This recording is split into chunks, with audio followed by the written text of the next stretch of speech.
Kia ora. Welcome to this video introduction to APA referencing compiled by CPIT's Learning Services. In 4 episodes we'll give you a crash course in APA referencing, covering the basics of referencing and avoiding plagiarism, quoting and paraphrasing, in-text referencing, and the reference list.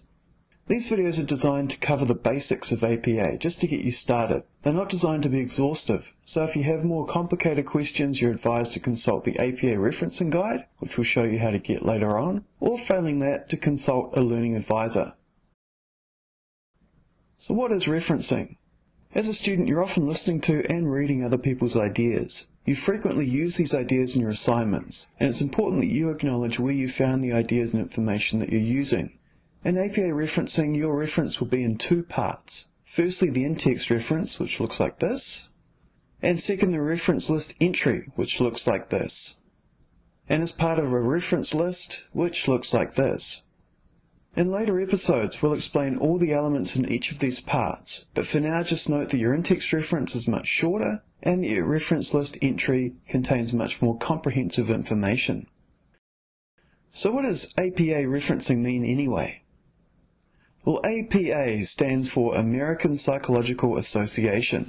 The American Psychological Association was founded in 1892 by G. Stanley Hall at Clark University in Massachusetts, which was founded by American businessman Jonas Gilman Clark in 1887.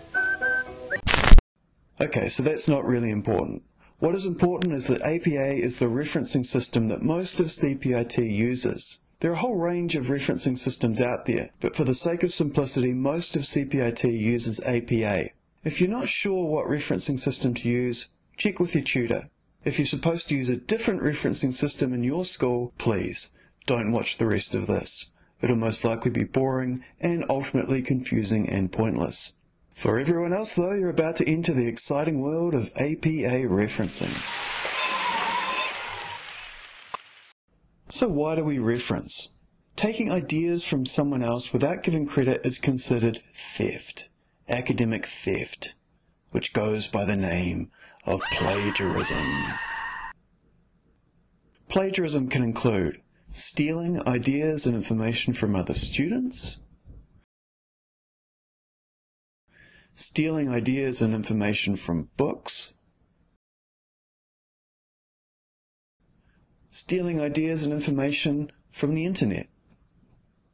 Stealing means taking without giving credit, without telling us where the ideas came from. Plagiarism is considered a serious academic crime and can result in penalties as light as failing an assignment or as harsh as being chucked out of the Polytech. You can avoid this by putting a simple reference in your work. Why else should you reference? Well, in your work, when you use the ideas of other writers, and especially experts, and acknowledge those ideas in a reference, it helps to support and strengthen your argument. To put it another way, if you didn't have any references in your work, your tutor might think you made the whole thing up. Finally, you should reference because your tutor told you to. In other words, there are usually marks awarded for referencing, sometimes up to 10%, which should be pretty easy marks to get once you know what to do. The next 3 videos will explain what you need to do an APA reference properly. First, I suggest you either get hold of a paper version of an APA reference guide, which can be purchased from the Library Lending Desk at the City campus, or you can download it from the Library and Learning Services website. To download it, go to the Library and Learning Services page. Under How Can We Help With, click Referencing, and then click onto APA referencing. Once you've got it, please proceed to the next video where we'll introduce the basics of quoting and paraphrasing. See you there.